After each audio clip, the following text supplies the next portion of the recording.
They tied stones to her body, pushed her into the Adakeroro River, and watched her disappear into the dark water. But 3 days later, the same girl returned, alive, wearing royal beads no one in the village had ever seen. And when she spoke, even the chief trembled. Once upon Africa with Oye, a story of jealousy, betrayal, and a secret sleeping beneath the river. For this one, the conclusion will shock you because you won't be able to guess it. In the heart of western Nigeria, where red earth roads curled like old snakes through the land, sat the quiet Yoruba village of Aiye-Dolu, a village where elders settled quarrels beneath the Iroko tree, where the drums carried news faster than feet, and where people smiled in daylight but hid envy in darkness. This story sounds promising. Let's keep going. Among the villagers lived a young woman named Dupe. Quiet, gentle, beautiful in a way that made people look twice. Not because she tried to shine, but because peace itself seemed to follow her. She sold herbs and woven clothes in the market. She was not rich, not powerful, but people trusted her. The sick came to her, the old blessed her, and somehow good things always seemed to happen around her. But peace in a village like Aiye-Dolu always attracts something darker. And 3 women were already watching her closely: Bola, Joke, and Kemi. And jealousy was beginning to grow in silence. One afternoon at the market, Bola stood with Joke and Kemi, watching Dupe laugh with customers, helping people, smiling softly, as if life itself had chosen her. Bola clicked her tongue. Look at her, always acting innocent. Joke folded her arms. Men greet her first. Even elders smile at her. Kemi added coldly, a chick that walks proudly forgets the hawk is watching. They laughed, but inside that laughter was something dangerous growing. Because jealousy does not always shout. Sometimes it whispers. And Dupe, she never noticed the storm forming around her peaceful life. Chief Ariyo was the most respected man in Aiye-Dolu, wealthy, powerful, and watched by every woman in silence and hope. One day at the market, he stopped at Dupe's stall. "You work hard," he said softly. She replied, "A hungry stomach does not wait for pity, Kabiyesi." The chief smiled longer than usual. He bought herbs he didn't need, just to stay near her. And from far away, Bola watched in silence. Something inside her broke that day, and jealousy turned sharper. That evening, an old woman entered the village. No one knew her. No one had seen her before. Even the air around her felt strange. She walked straight to Dupe's hut without asking questions, and when she reached her, she whispered, "Stop going near River Adakeroro after sunset." Dupe frowned. "Why?" The woman's eyes darkened. "Because something inside that river has started calling your name." Before another question could be asked, the woman vanished. And that night, fear entered Dupe's heart for the first time.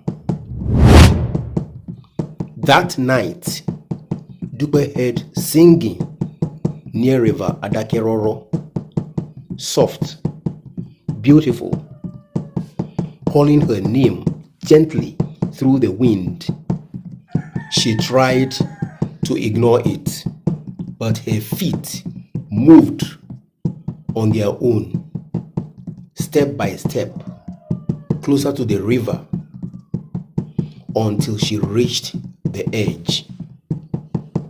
And there, in the water, she saw something impossible.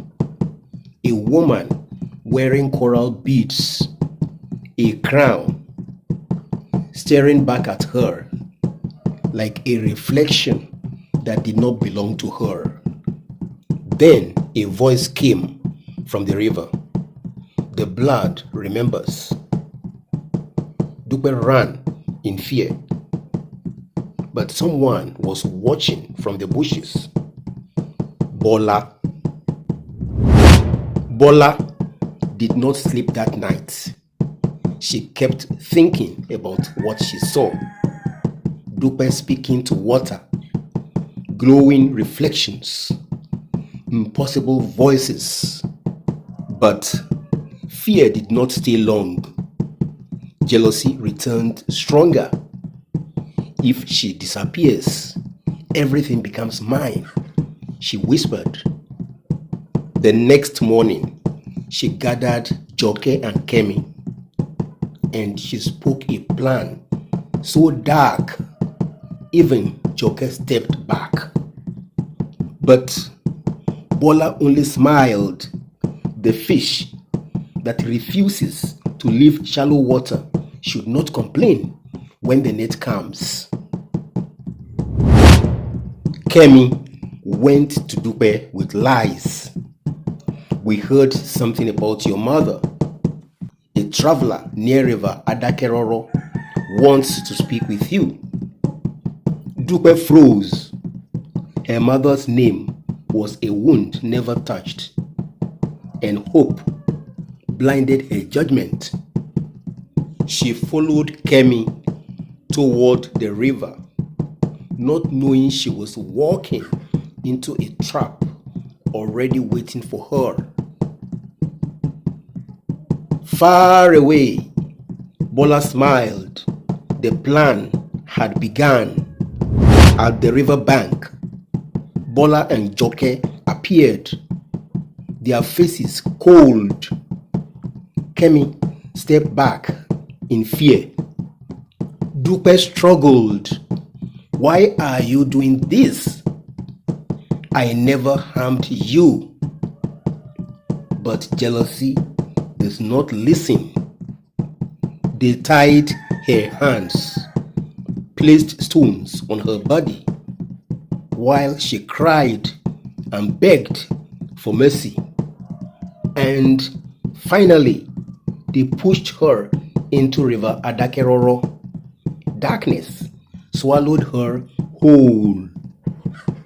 Dupe sank fast. Cold water filled her lungs. Darkness wrapped around her like death itself. But beneath the water, a strange light appeared.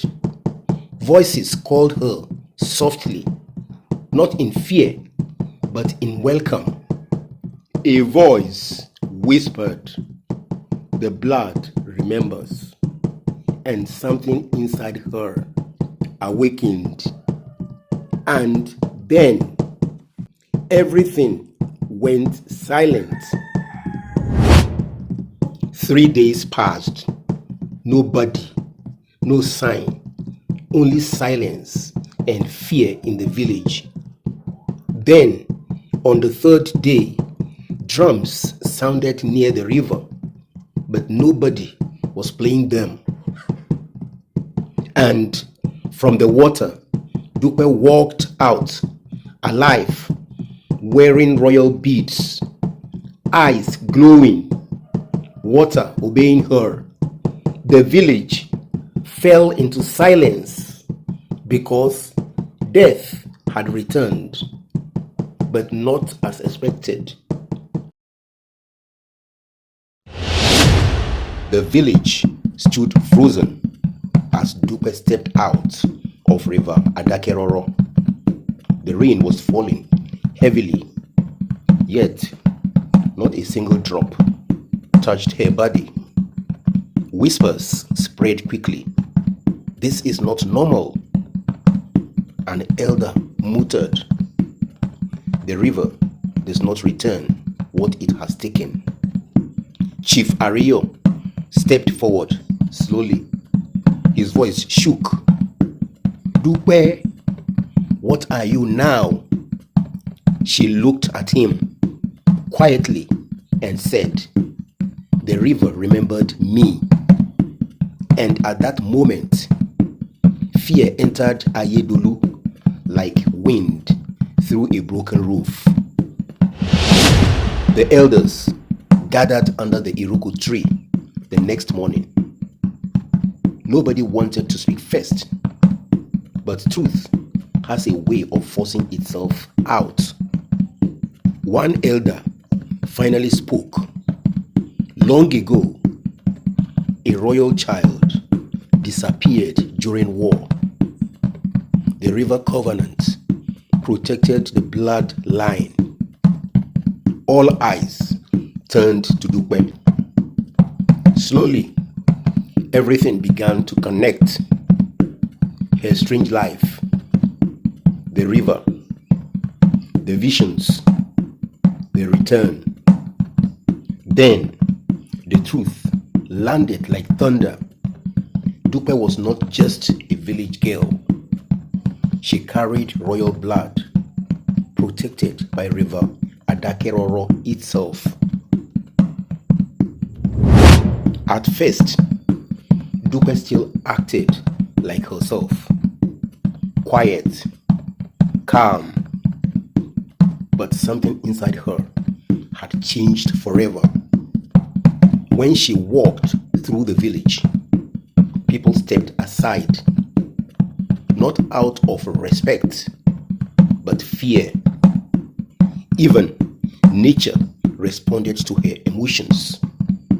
When she was silent, the air became heavy.